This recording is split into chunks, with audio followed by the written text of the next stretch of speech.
নমস্কার এবং স্বাগতম আপনাদের এই সেশনে, যার নাম হলো সিআই বা স্টিল ওপর টার্নিং এবং বোরিং প্র্যাকটিস করা। তাহলে চলুন শুরু করা যাক এই বিশেষ অনুষ্ঠান। আসুন এখন এই অধিবেশনের উদ্দেশ্যগুলি দেখি। এই অধিবেশনের শেষে আপনি সক্ষম হবেন ফেসিং এবং গ্রুভিং শিখুন, রিমিং অপারেশন শিখুন। এই অনুশীলনের জন্য প্রয়োজনীয় সরঞ্জাম: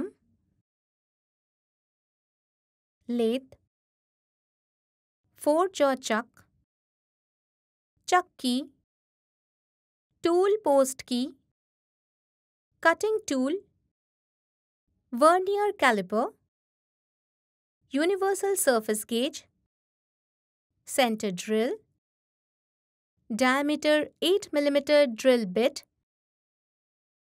diameter 12 mm drill bit, diameter 16 mm drill bit, boring bar, reamer।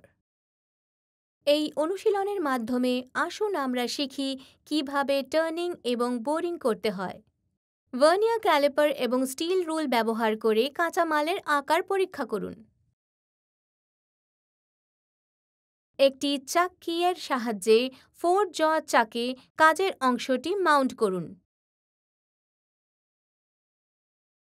চাকের বাইরে সর্বাধিক দৈর্ঘ্য রেখে একটি সারফেস গেজ ব্যবহার করে কাজের অংশের সত্যতা পরীক্ষা করুন।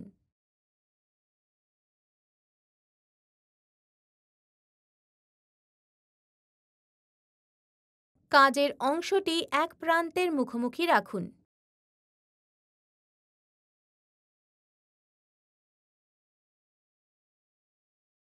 প্লেন কাজের অংশটিকে 145 mm ব্যাস থেকে সর্বোচ্চ দৈর্ঘ্যে পরিণত করুন।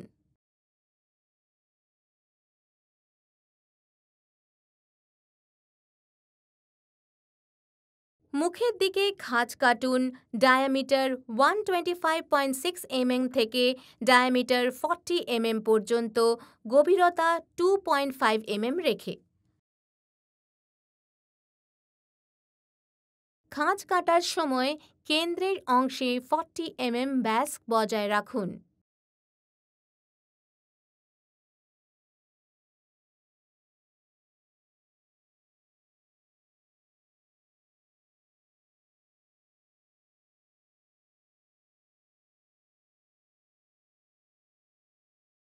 লেদ থেকে কাজের অংশটি খুলে ফেলুন।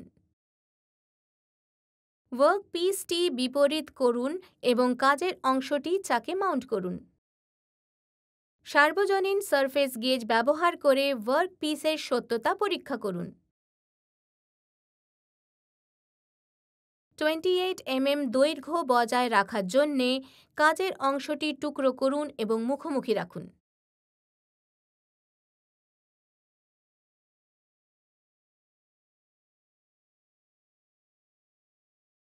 এখন কেন্দ্রটি শনাক্ত করুন এবং কেন্দ্রে একটি পাইলট গর্ত হিসেবে কাজের অংশটি ড্রিল করুন। ড্রিল করুন এবং প্রি-ড্রিল করা গর্তটিকে 8 mm ব্যাসে বড় করুন।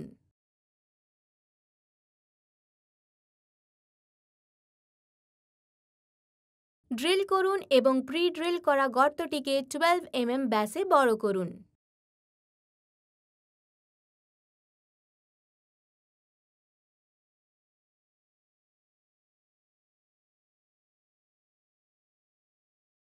ড্রিল করুন এবং প্রি-ড্রিল করা গর্তটিকে 16 mm ব্যাসে বড় করুন।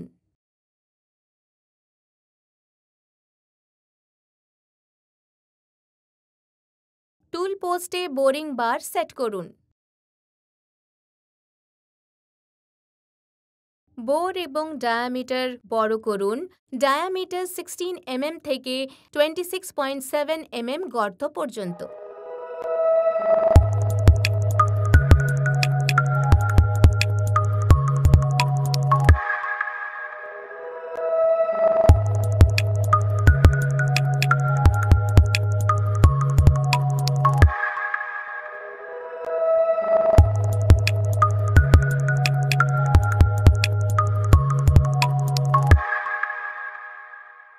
একটি ভি টুল বা শ্যামফারিং টুল ব্যবহার করে কেন্দ্রের গর্তের প্রান্তটিকে শ্যামফার করুন। এখন ডায়ামিটার থেকে মুখের দিকটিতে খাঁজ কাটুন।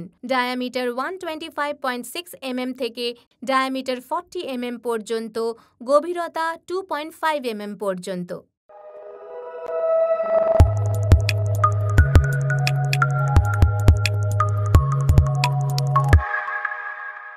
ওয়ার্কপিসটি বিপরীত করুন এবং কাজের অংশটি পুনরায় ক্ল্যাম্প করুন।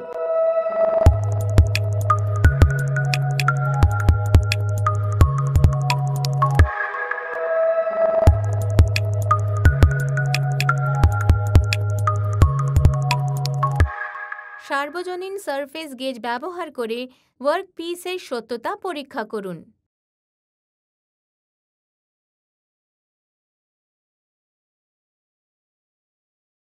একটি ভি টুল বা শ্যামফারিং টুল ব্যবহার করে কেন্দ্রের গর্তের প্রান্তটি শ্যামফার করুন।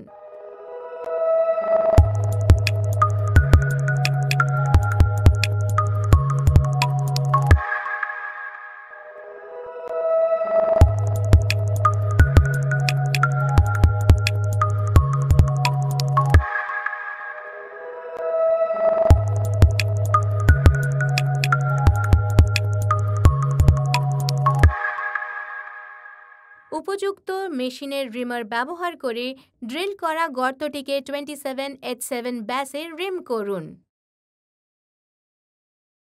বুশ এবং নাট সহ ম্যান্ড্রিলের ওপর কাজের অংশটি সরান এবং মাউন্ট করুন।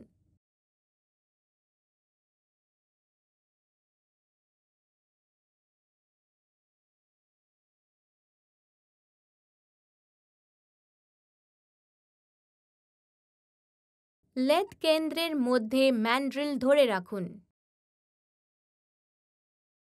একটি 140 mm চূড়ান্ত ব্যাসে সমতল বাঁক সম্পূর্ণ করুন।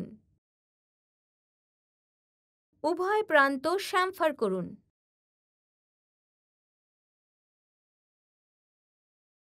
একটি মসৃণ ফাইল ব্যবহার করে ওয়ার্কপিসটি ডিবার করুন।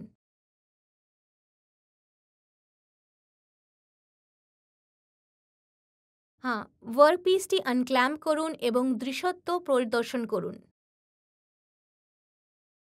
একটি ভার্নিয়ার ক্যালিপার ব্যবহার করে মাত্রা পরিমাপ করুন এবং নিশ্চিত করুন। কাজের অংশে তেলের একটি পাতলা আবরণ প্রয়োগ করুন এবং আরও পরিদর্শনের জন্য এটি সংরক্ষণ করুন।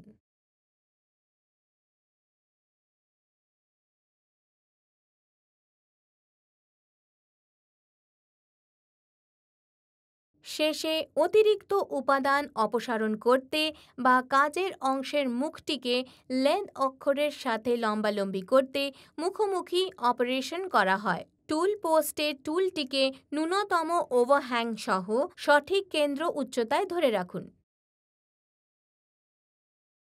কেন্দ্র থেকে প্রায় 4 mm থেকে 10 mm দূরে ওয়ার্কফেস সহ টুল পয়েন্টটি স্পর্শ করুন। ক্যারেজে তালা লাগান।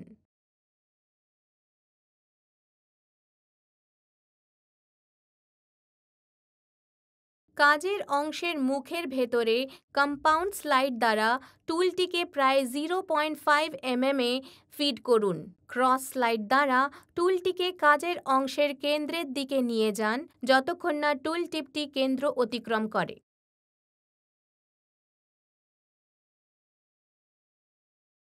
ক্রস স্লাইড ব্যবহার করে টুলটিকে কাজের অংশের প্রান্তের দিকে ফিড করুন যতক্ষণ না টুলটি কাজের অংশটি পরিষ্কার করে।